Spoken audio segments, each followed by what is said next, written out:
The world had shrunk to the 38 feet of my sailboat, the Wanderer. It was a world of weathered teak, the faint, persistent smell of salt water and mildew, and the constant, gentle rock that was supposed to be soothing but often just reminded me I was adrift. I'd bought her with the last of my inheritance, a floating fixer-upper that was more fixer than upper. My life was a routine of sanding, varnishing, and scrimping, a quiet battle against entropy and an empty bank account.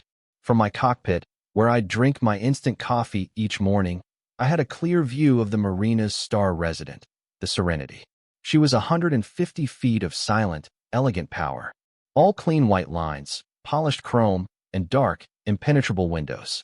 She belonged to Marcus Thorne. I didn't know the man, not really. I knew what everyone in the marina knew, that he'd made a fortune in some kind of tech logistics, that he was older, maybe 50, 55, and that he kept to himself. He was a quiet pillar in the community, his name on a plaque at the yacht club he never visited, his money having funded the new sea wall that protected us all. I watched him sometimes. It was a habit I didn't examine too closely. He moved with a kind of economy I admired. No wasted gestures. When he was on his deck, coiling a line or wiping down a rail, his focus was absolute. He had graying temples and a face that was more handsome for the lines etched around his eyes. He looked steady, like a lighthouse, a fixed point in a world that, for me, was all shifting tides. My attraction to him was a low, background hum, a foolish and impractical secret I kept even from myself. It was a fantasy, a story I told myself on lonely nights when the creak of the hull was the only other voice. One Tuesday in late September, the sky broke open. It wasn't a gentle rain. It was a furious, tropical deluge that turned the placid marina into a churning gray soup. I'd been on deck, trying to fix a leaky seal around a porthole, and I was soaked to the bone in seconds. The wind whipped the rain into horizontal sheets, stinging my face. I scrambled below, dripping a puddle onto the worn floorboards of my small cabin. My teeth were chattering, a deep, bone-aching chill setting in. The boat's tiny water heater was, of course, on the fritz again. A hot shower was out of the question. I thought of the marina's public facilities, but a sign had been up for a week, closed for renovation. I was stuck. I pulled off my drenched t-shirt, shivering violently, and wrapped a thin, threadbare towel around my shoulders. It did little to stop the cold. I felt a familiar wave of frustration and helplessness wash over me. It was always something. One leak plugged, another sprung. One bill paid, another arrived. A sharp rap on the hull startled me. It was a solid, confident sound, nothing like the tentative taps of the other boat dwellers. I hesitated, then climbed the few steps to the cockpit, peering out through the streaming rain. A figure stood on the dock, broad-shouldered and solid against the gale, holding a large, dark umbrella. It was Marcus Thorne. He had to raise his voice to be heard over the storm. "You look like you could use a hot shower." My mind went blank. Of all the things I'd imagined him saying to me, this was not one of them. I just stood there, dripping and shivering, my mouth half open. He gestured with his head toward the gleaming superyacht behind him. "My systems are a bit more robust than these smaller boats. Plenty of hot water. Come on." It wasn't a question, but it wasn't quite a command either. It was a statement of fact, an offer laid bare. Pride is a stubborn thing, even when your lips are turning blue. "I'm fine," I managed to say, the words sounding weak and foolish even to my own ears. A ghost of a smile touched his lips, not mocking, but understanding. "Your teeth are chattering so loud I can hear them from my deck. Don't be ridiculous, son. It's just water, son." The word landed strangely. Not patronizing, just matter of fact. He wasn't seeing me as a potential anything. He was seeing a younger man who was cold and wet. Defeated by the simple logic of it, I nodded. I grabbed my last clean set of clothes, jeans and a sweatshirt, and followed him down the slick dock, his umbrella a small haven in the chaos of the storm. Stepping from the pitching dock onto the solid deck of the Serenity was like stepping into another world. The storm's roar was instantly muffled, the motion of the water barely perceptible. He led me through a sliding glass door into a salon that was bigger than my entire apartment before I'd moved onto the boat. It was all muted colors, rich wood, and the scent of leather and something clean, like ozone after a lightning strike. There was no clutter, no excess, just space and quiet, understated luxury. The guest head is just through here, he said, his voice a low rumble in the sudden quiet. He opened a door to a bathroom that was a marvel of marble and chrome. He pulled a thick, impossibly white towel from a heated rack and handed it to me. It was heavy and soft, a world away from my own worn-out linens. Thank you, I said, my voice hoarse. My fingers brushed his as I took the towel. His hand was warm and dry, his skin calloused but cared for. The brief contact sent a jolt through me, a warmth that had nothing to do with the heated towel. Take your time, he said, his gaze steady and assessing. It wasn't invasive. It was just watchful, as if he were checking to make sure I wasn't about to collapse from hypothermia. There's a robe behind the door. Leave your wet things outside. I'll have them dried for you. He closed the door, and I was left alone in the silent, warm space. I leaned against the cool marble counter, the plush towel clutched in my hands. My reflection in the mirror was a pale, scrawny mess, my dark hair plastered to my skull. I looked like a drowned rat who had stumbled into a palace. The sheer, unbridgeable gap between his life and mine felt like a physical weight in the room. I was a charity case, a stray he'd taken in from the storm. The thought soured the relief of the warmth. But the shower was heaven. Endless hot water cascaded over my chilled skin, and I stood under the spray for a long time, letting the heat seep into my bones, trying to wash away more than just the cold. I washed away the feeling of inadequacy, the shame of needing help. By the time I stepped out, wrapped in the thick robe, I felt almost human again. My wet clothes were gone from outside the door. I dressed in my dry jeans and sweatshirt, the fabric feeling coarse against my newly warmed skin. I ran a hand through my damp hair, took a deep breath, and went to find him. He was in the galley, a space of gleaming stainless steel and dark granite. He was making tea, the movements as precise and economical as they were on deck. He turned as I entered, and his eyes did a quick, comprehensive sweep. Better? He asked. Much. Thank you. I don't know how to thank you. It was nothing, he said, dismissing my gratitude with a small wave of his hand. He held up a steaming mug. Tea. I nodded, taking the offered mug. My hands were still not completely steady. The ceramic was warm, a solid, comforting weight. We stood in a silence that felt charged with unspoken things. I was acutely aware of the differences between us. The crisp, expensive fabric of his shirt, the quiet confidence in his posture, the sheer size of the space we occupied. Your boat is the Wanderer, right? He asked, leaning against the counter. Yes. Leo, I offered my name, feeling it was the least I could do. Marcus, he sipped his tea, his eyes on me over the rim of the mug. You do good work on her. I've seen you. The bright work you've been restoring.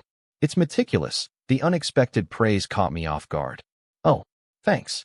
It's a slow process. The best work usually is, he said. And then, another silence.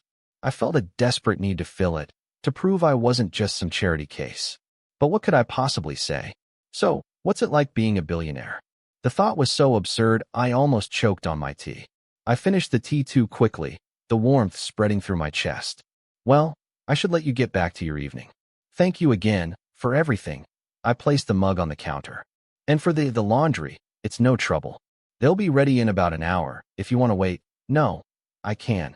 I can get them tomorrow.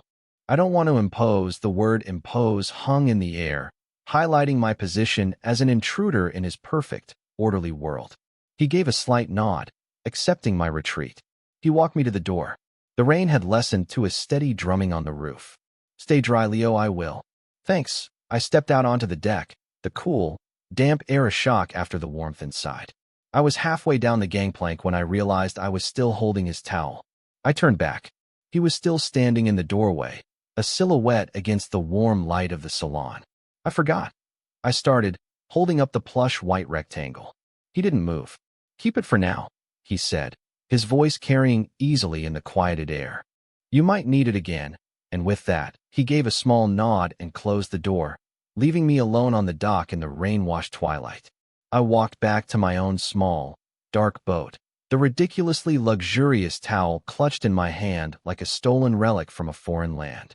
It smelled faintly of him, a clean, subtle scent of soap and something else, something uniquely Marcus. I hung it on a hook in my cabin, where it looked absurdly out of place, a beacon of white in my world of worn wood and faded fabrics. The next few days were a study in awkwardness, at least for me. I saw him on the dock, and he'd give me that same calm, steady nod. I'd nod back, my heart doing a stupid little flutter. I kept waiting for him to ask for the towel, for my clothes, but he never mentioned it. I felt like I had this unfinished business hanging over my head. I'd rehearse what I would say. Here are your things. Thank you again. Sorry for the trouble. But the words always felt clunky and inadequate. I spent my time working, sanding down the old tiller until my arms ached. I threw myself into the familiar labor, the rhythmic scrape of sandpaper on what a kind of meditation. From the corner of my eye, I'd catch glimpses of him on the Serenity. He wasn't an absentee owner. He was deeply involved with his vessel. I watched him spend an entire afternoon polishing a single brass compass housing until it gleamed like gold in the afternoon sun. There was a patience in his work that I recognized, that I respected. He wasn't what I expected a billionaire to be. There was no entourage, no loud parties, no flashy displays of wealth beyond the boat itself. He was just a man, a quiet, solitary man who seemed to find the same peace in the rhythm of the sea that I did. The thought was both comforting and unsettling. It made him feel closer, more accessible, which in turn made my secret yearning feel more dangerous. I started analyzing his small gestures, imbuing them with meaning they probably didn't have. A longer than necessary glance as I walked past. The way he paused in his work to watch me hoist a sail to let it dry. Was it simple curiosity? Or was it something more? I was driving myself crazy, reading novels in a language I didn't speak. The power dynamic was a chasm between us. He had offered me help from a position of immense privilege. For me, accepting that help had felt like a confession of failure. For him, it was likely as trivial as offering someone a tissue.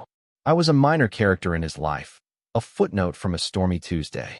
For me, the encounter had become a central plot point, a moment that had rewired the quiet landscape of my days.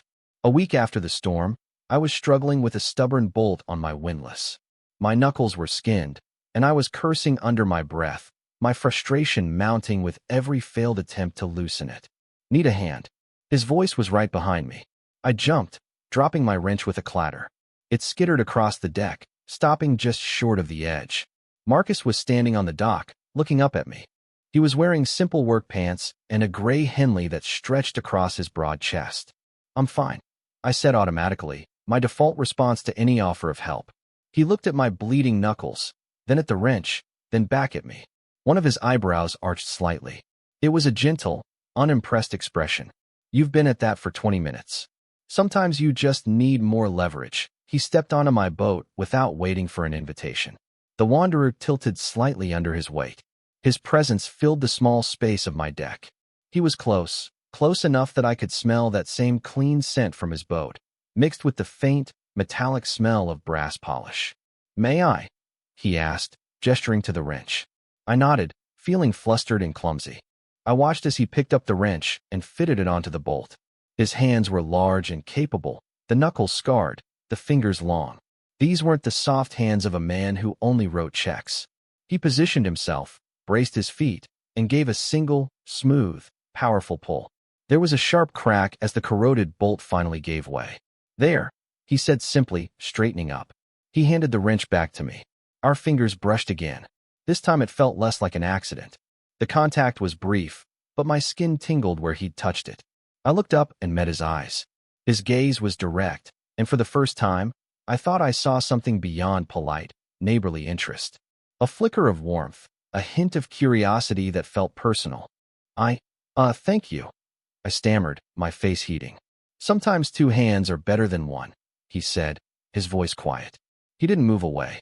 He just stood there, his presence a solid, warm weight on my small boat. The air between us felt thick, charged with a strange new tension. It was the tension of a boundary being tested, a line being gently nudged. He wasn't just the rich guy from the big boat anymore. He was Marcus, and he was standing on my deck, looking at me in a way that made my breath catch in my throat. He glanced around my boat, his eyes taking in the coils of rope, the neatly stowed tools, the patch of new varnish on the cap rail. You keep her well, he said. It was a simple observation, but coming from him, it felt like high praise. I try, I said, finding my voice. She's a work in progress, aren't we all? He murmured, more to himself than to me. His eyes came back to my face, and the intensity in them held me pinned. It was like the moment before a storm breaks, a stillness full of energy. I felt a powerful urge to say something, anything, to break the spell. But I also wanted to live in that silence forever. It was a silence that promised possibility. Then, as quickly as it had appeared, the intensity receded. He took a small step back, creating space between us again. Well, I'll let you get on with it. He stepped gracefully from my boat back onto the dock. Let me know if you need that leverage again. I watched him walk away, his back straight, his stride unhurried. I stood there for a long time, the wrench still in my hand, my heart hammering against my ribs. Something had shifted. A door I hadn't even known was there had been cracked open, and I had no idea what lay on the other side. All I knew was that I desperately wanted to find out. The next day, he approached me with a proposition. He found me in my cockpit, sketching out a design for a new cabinet door. He stood on the dock, hands in his pockets, looking entirely at ease. "Leo," he began, his tone casual, but I could see a seriousness in his eyes. "I have a piece of cabinetry on the Serenity. An old writing desk. It's original to the boat's first commission, and the veneer is starting to peel in one corner. I've had people look at it, and they all want to replace the whole panel. I'd rather have it restored. Preserved." I waited, my pencil stilled over the paper. "I've seen your work," he continued, his gaze flicking to the tiller I had just finished refinishing. "You have a good hand. A patient one. I was wondering if you'd be willing to take a look. As a paid consultation, of course. I'd pay your standard rate." My mind reeled. He was offering me a job. A real, paying job. The offer was a lifeline, a potential solution to the stack of bills on my small navigation table. But it was also a complication. Working for him would mean spending time with him, being in his space, blurring the already confusing lines between us. The way he framed it, though, was perfect. He emphasized my skill, named it a professional consultation, and mentioned a standard rate. He was treating me as a peer, a craftsman whose expertise he valued. He was carefully, deliberately, neutralizing the power imbalance. He wasn't offering a handout. He was offering a contract. It made it possible for me to say yes. "I'd be happy to take a look," I said, my voice steadier than I felt. "Good." A brief, genuine smile lit his face, making the lines around his eyes deepen. "Are you free now?" And so I found myself back on the Serenity, but this time I wasn't a half-drowned stray. I was a professional. I followed him to a study that was all dark wood and the smell of old books. In the corner sat the writing desk. It was a beautiful piece, inlaid with intricate patterns. I ran my hand over the damaged corner, feeling the lifted edge of the veneer. "It's delicate work," I said, my focus shifting entirely to the wood. "You'd have to steam it, lift it carefully, clean the old adhesive, and re-glue it with hide glue. It would need to be clamped with a custom caul to match the curve." I looked up to find him watching me, not the desk. He had an expression I couldn't quite read. It was a mix of concentration and something softer. "You know your craft," he said. It was a simple statement of fact. "It's all I know," I admitted. "My grandfather taught me. He built furniture, he taught you well." We spent the next hour discussing the project. I talked about wood grain and glue and the challenges of matching the old finish. He listened intently, asking intelligent questions. We weren't a billionaire and a boat bum. We were two people talking about a shared interest in preservation and quality. In that room, surrounded by his books and the quiet hum of the yacht systems, I felt equal. "So, you think you can do it?" he asked finally. "I can," I said with a confidence I hadn't felt in a long time. "It will take time. I have plenty of that," he said. We agreed on a price for the work, a figure that made my stomach swoop with relief. It was more than fair. It was generous. As I was leaving, I paused at the door of the salon. "I still have your clothes," I said, the words coming out in a rush. "And your towel." He leaned against the doorframe, crossing his arms. The casual movement pulled the fabric of his shirt taut across his chest. "I haven't forgotten. I can bring them back now, no need," he said. "You'll be back tomorrow to start on the desk. You can bring them then." His gaze held mine, and the professional atmosphere we had built in the study began to evaporate, replaced by that familiar, charged tension. Working on the Serenity became my new routine. Each morning, I'd arrive with my tool roll, and Marcus would have coffee waiting. He had a full workshop below deck, a space so well-equipped and organized it made my heart ache with envy. He'd often work alongside me, not on the desk, but on his own projects, maintaining a piece of equipment, splicing a rope with a sailor's practiced ease. We didn't talk much at first. We worked in a companionable silence, the air filled with the sounds of our labor. The scrape of my tools, the click of his wrench, the soft whir of the boat's ventilation. The silence was comfortable, grounding. It felt more intimate than conversation. It was a shared space, a shared purpose. Slowly, though, we started to talk more. He'd ask about my life before the marina, and I found myself telling him about growing up in the Midwest, about my grandfather's dusty workshop, about the dream that had led me to the sea. I was careful not to sound like I was complaining. I just stated the facts of my life. He, in turn, shared small pieces of his own story. He spoke of the company he built, not with arrogance, but with a kind of weary pride. He talked about the relentless pressure, the endless travel, the feeling of being disconnected from the physical world. The boat, he explained, was his escape. It was the only place where the world was reduced to the essentials: the wind, the water, the integrity of a well-tied knot. One afternoon, I was struggling to clamp the delicate veneer. I needed an extra pair of hands to hold it in place while I tightened the clamps. Without a word, he put down what he was doing and came over. "Tell me what you need," he said. I directed him where to press, my voice a little shaky from his proximity.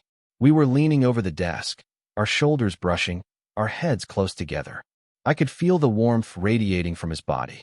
His scent, that clean, subtle scent, filled my senses. He held the piece steady, his large hands surprisingly gentle on the fragile wood. "Okay, hold it right there," I murmured, my focus narrowed to the task, trying to ignore the hammering of my own heart. I tightened the last clamp and leaned back. "That's it." "Thank you, of course," he said, but he didn't move away immediately. We were still standing close, the space between us humming with unspoken energy. His eyes searched my face, a question in them. It was in that moment that he chose to be vulnerable. "Leo," he said, his voice low and serious. "I need to be clear about something. This job, it's a real job. I needed this work done, and you're the best person for it. I don't want you to ever feel like it's anything else, or that you're under any kind of obligation to me." His words were a balm on an anxiety I hadn't even fully admitted to myself. He saw it. He saw my fear of being a project, of being indebted. And he was naming it, bringing it out into the light, and disarming it. "I know," I said, my throat tight. "I mean, thank you for saying that. It's important to me that you know it," he said. "The lines can get blurry in a place like this. I want ours to be clear." It was an act of profound respect. He was handing me back my power, making sure I knew I was in control of my own choices. It was, paradoxically, the most intimate thing that had happened between us. He wasn't just being kind, he was being careful with me. And that carefulness felt like a confession. The work on the desk progressed, and with it, a new ease settled between us. The tension was still there, a low hum beneath the surface, but it was no longer fraught with anxiety. It was the pleasant thrum of anticipation. We fell into a comfortable rhythm. Coffee in the morning, a shared lunch in the galley, hours of quiet work in the afternoon. He told me about ports he'd visited, and I told him about the kinds of wood I dreamed of working with. We were building something, and it wasn't just the restored desk. We were building a fragile bridge of trust and understanding across the chasm of our differences. Each shared story, each quiet moment of cooperation, was another plank laid in place. The marina, however, has its own ecosystem, and its currency is gossip. I started to notice the looks. The other boat owners, who used to give me a friendly wave, now watched me with a new, speculative curiosity as I walked to the Serenity each morning. A couple of them made comments, thinly veiled jokes about me moving up in the world. One evening, a man named Henderson, a loudmouth who owned a flashy sport fisher, cornered me on the dock as I was heading back to my boat. "Quite the gig you've got there, Leo," he said, a smirk on his face. "Thorn keeping you busy?" "I'm restoring a piece of furniture for him," I said, my tone clipped. "Right. Furniture," he said, making air quotes with his fingers. "You play your cards right, kid. You won't have to worry about that old tub of yours much longer." A hot, sickening shame washed over me. He was saying aloud the very thing I had feared people would think, the very thing Marcus had taken such care to dispel. He was reducing our connection to a crude transaction. "It's not like that," I said, my fists clenching at my sides. Sure, it's not, he said with a wink, then sauntered off down the dock, pleased with himself. The encounter rattled me more than I wanted to admit. It tainted the clean, simple thing we were building. It made me self-conscious, hyper-aware of the optics. For the next 2 days, I was quiet and withdrawn. I kept my head down, focusing only on the work, avoiding conversation. I could feel Marcus's eyes on me, could feel his confusion at my sudden retreat, but I didn't know how to explain it without sounding paranoid or, worse, implicating him in the very thing I was trying to deny. I finished the desk on a Friday afternoon. The veneer was seamless, the finish glowing with a warm, deep luster. It was some of the best work I had ever done. I cleaned up my tools, my hands moving with a heavy sense of finality. This was it. The job was over. The reason for my presence on his boat was gone. Marcus came into the workshop to inspect it. He ran his hand over the restored corner, his touch reverent. "Leo," he said, his voice soft with awe. "It's perfect.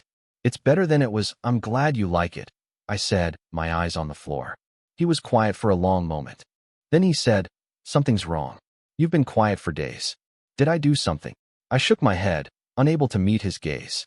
"No, it's not you. Then what is it?" he pressed, his voice gentle but firm. I finally looked at him. "It's just people talk." Henderson said something, a flicker of understanding, and then anger crossed his face. It was gone as quickly as it came, replaced by a weary sadness. "What did he say?" I told him, the words tasting like ash in my mouth. When I finished, the silence in the workshop was heavy. Marcus took a step closer. "Do you believe him?" he asked, his voice dangerously quiet. "Do you think that's what this is?" "No," I whispered. "But it matters what other people think. It makes it messy. To hell with other people," he said, his voice raw with an emotion I'd never heard from him before. "The only thing that matters is what you and I think. What we know to be true." He was standing so close now I could see the flecks of gold in his brown eyes. "The job is done, Leo. Your reason for being here is gone. So now you have a choice to make. You can walk off this boat, and we can go back to being strangers who gnawed at each other on the dock. Or you can stay." My heart was pounding so hard I could feel it in my ears. This was the precipice, the moment of truth. "And what happens if I stay?" I asked, my voice barely a breath. "We figure it out," he said. Together, he didn't move, didn't touch me.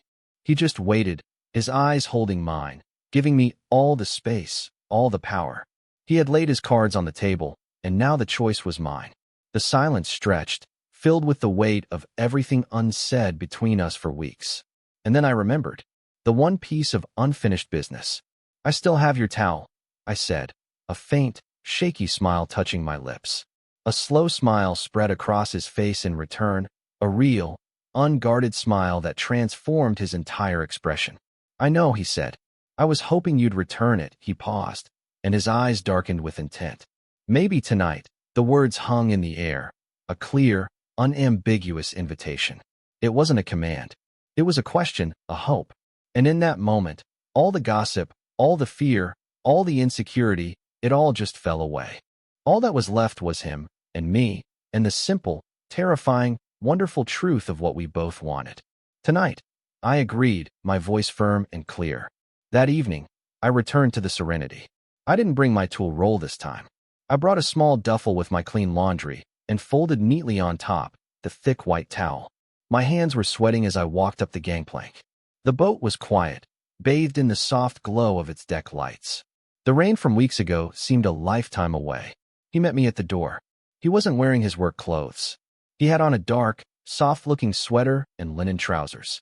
He looked relaxed, but I could see the tension in his shoulders, the anticipation in his eyes. He was as nervous as I was. The thought was strangely calming. "Hi," I said, feeling ridiculously shy. "Hi," he answered, his voice a low murmur. He stepped aside to let me in. I walked into the salon and set my bag down. I pulled out the towel and held it out to him. "Unfinished business," I said. He took it from me, his fingers brushing mine. He didn't look at the towel. His eyes were locked on my face. "Is that the only reason you came?" "No," I said, my voice dropping to a whisper. "You know it's not." He tossed the towel onto a nearby chair, a dismissive gesture. He closed the small distance between us. He raised a hand, not to touch me, but to hover in the air near my face, a silent question. I gave a small, almost imperceptible nod. His hand came to rest on the side of my neck, his thumb stroking gently along my jawline. The touch was electric, a current of warmth that spread through my entire body. My eyes fluttered shut. All my senses were filled with him. The calloused softness of his thumb, the clean scent of his skin, the quiet sound of his breathing. "Leo," he breathed, his voice thick with emotion. I leaned into his touch, a silent surrender. A confession. This is what I want. This is what I've wanted for so long. He lowered his head, and his lips met mine. It wasn't a kiss of fiery passion or desperate need. It was a kiss of arrival. It was slow and deep and breathtakingly gentle. It was a question and an answer all at once. It tasted of salt and tea and a profound, bone-deep relief. It felt like coming home to a place I had never been before. His other arm came around my waist, pulling me flush against him. I could feel the solid strength of his chest, the steady beat of his heart against mine. My own arms went around his neck, my fingers tangling in the soft hair at his nape. The kiss deepened, becoming more confident, more searching. It was a conversation without words, a mapping of weeks of unspoken longing. When we finally broke apart, we were both breathless. He rested his forehead against mine, his eyes still closed. I could feel the slight tremble in his hands. I was so afraid I'd misread everything. He murmured, his voice rough. "You didn't," I whispered back. "You read it perfectly." We stood like that for a long time, just breathing each other in, wrapped in the warm, quiet bubble of his boat. The world outside, the marina, the gossip, the chasm of our differences, it all ceased to exist. There was only this. The solid weight of his arms around me, the steady rhythm of his heart, the feeling of finally being seen. He led me by the hand to the comfortable sofa, and we sat, not letting go. He kept my hand in his thumb tracing patterns over my knuckles. "I want to do this right," he said, his gaze serious and direct. "No games, no assumptions. I'm older than you, Leo. I have a life that's complicated.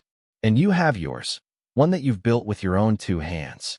I don't ever want to disrupt that, or make you feel like you have to be anything other than who you are." His honesty was a gift. He was acknowledging the elephants in the room, our age, his wealth, and refusing to let them define us.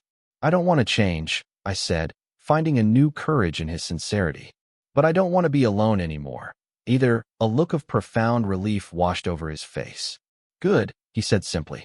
"Because I don't either." That night, I didn't go back to the Wanderer. I slept in a guest cabin on the Serenity, a room with a bed so comfortable it felt like sleeping on a cloud, and a porthole that looked out onto the dark, sleeping water. But before I went to sleep, Marcus gave me a tour of his boat, the real tour. He showed me his navigation station, his library of old sea charts, a photograph of him as a young man on a tiny, scrappy sailboat not much bigger than mine. He showed me his life, the parts that had nothing to do with money and everything to do with the man he was. And I talked. I told him about my fears, about feeling adrift, about the constant struggle to stay afloat, both literally and figuratively. He listened. He didn't offer solutions or pity. He just listened, his hand resting on my knee, a solid, grounding presence. When I woke the next morning, it was to the smell of coffee and the gentle rocking of the boat. For a moment, I was disoriented. The sheets were too soft, the room too quiet. Then it all came rushing back, the conversation, the kiss, the feel of his hand in mine. A knot of anxiety tightened in my stomach. What now? What did this morning mean? Was last night a dream? I found him in the galley. He was standing at the counter, pouring coffee, his back to me. He was wearing a simple t-shirt and shorts, looking just like any other man on any other boat. He turned as I entered, and a slow, warm smile spread across his face. "Morning," he said, his voice soft. "Coffee, please," I said, my voice a little hoarse. He handed me a mug, his fingers brushing mine. The simple, domestic act was almost more intimate than the kiss. He watched me as I took the first sip, his expression gentle. "I meant what I said last night, Leo," he said, as if reading my mind. "I want to be clear. Nothing has to change for you unless you want it to. Your boat is your home. Your work is your own.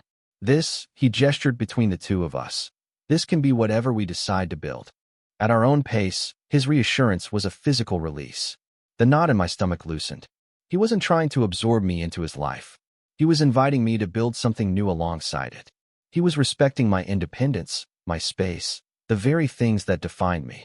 Okay, I said, a real smile breaking through my morning after unease. Okay, I'd like that. We took our coffee out on the aft deck. The morning was bright and clear, the water sparkling. It was early enough that the marina was still quiet. We sat in comfortable silence for a while, just watching the world wake up. Then, I saw Henderson walking down the main dock. He was heading toward his boat, his fishing gear slung over his shoulder.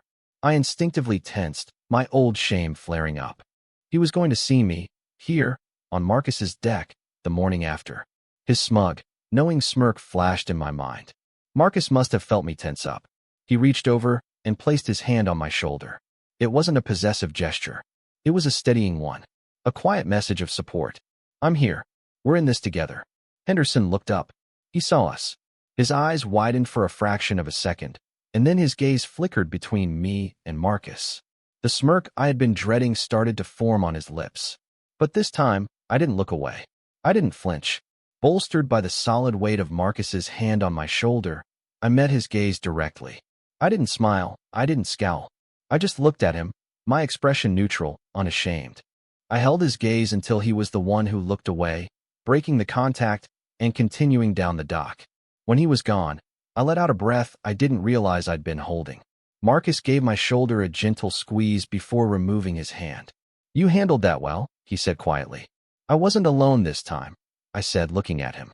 The gratitude I felt was immense. He hadn't fought my battle for me. He had simply stood with me so I could fight it myself. That small moment on the deck was a turning point.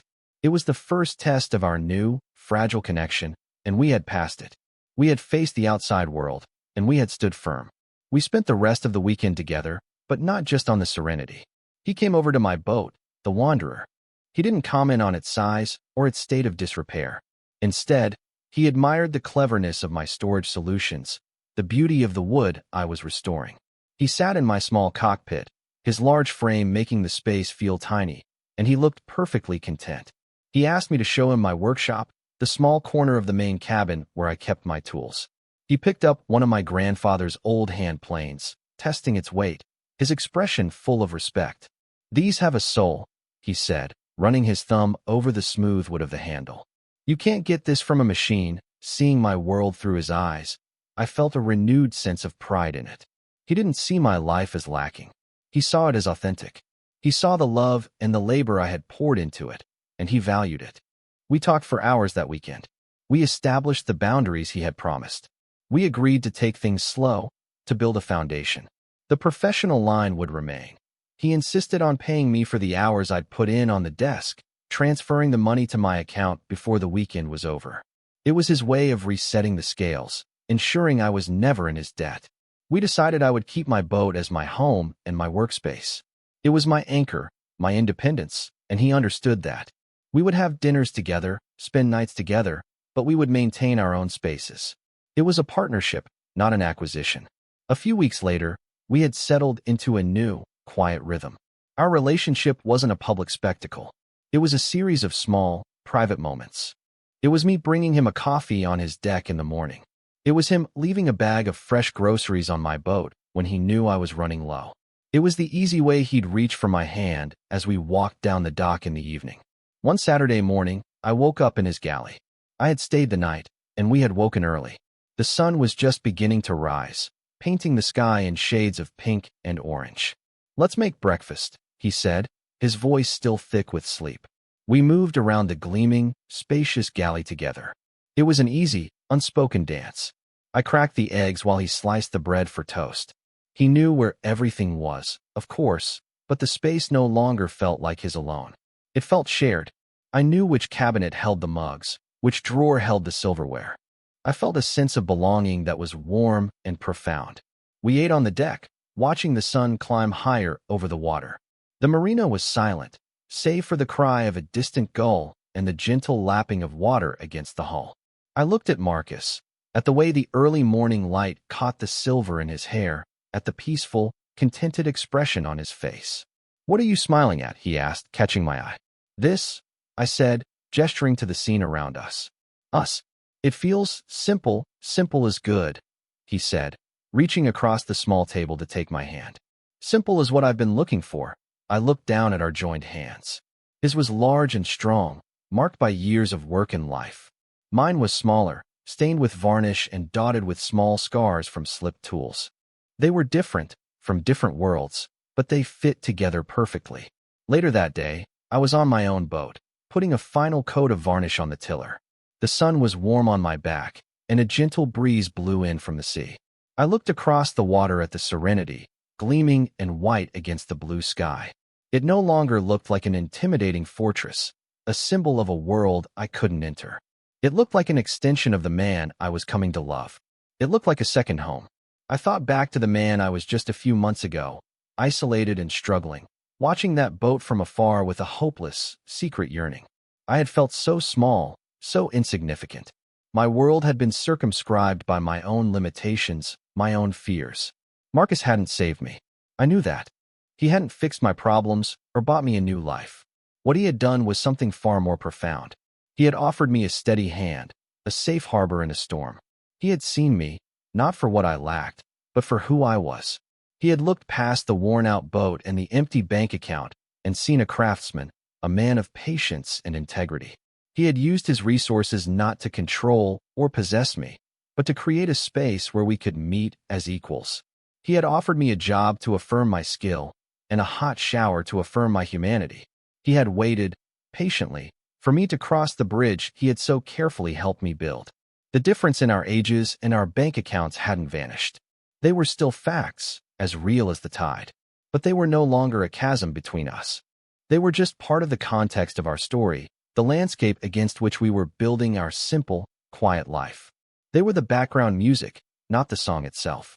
The song was the easy silence we shared, the warmth of his hand in mine, the taste of coffee on a shared morning. It was the respect in his eyes when he looked at my work, and the trust in his voice when he told me about his fears. It was the feeling of being anchored, not by ropes and chains, but by the steady, quiet gravity of mutual care. I finished my work and cleaned my brushes, the familiar ritual of comfort. The sun was beginning to set, casting long shadows across the dock. A light came on in the salon of the Serenity. He was home. I smiled. I was no longer adrift. My world was still the 38 feet of the Wanderer, but it had also expanded to include the 150 feet of the Serenity. It had expanded to include him. And for the first time in a very long time, I felt steady. I felt safe. I felt found. Share your thoughts in the comments. What moment stayed with you? If the story resonated, a like helps others find it. Subscribe for more slow burn male/male love stories told with warmth and care.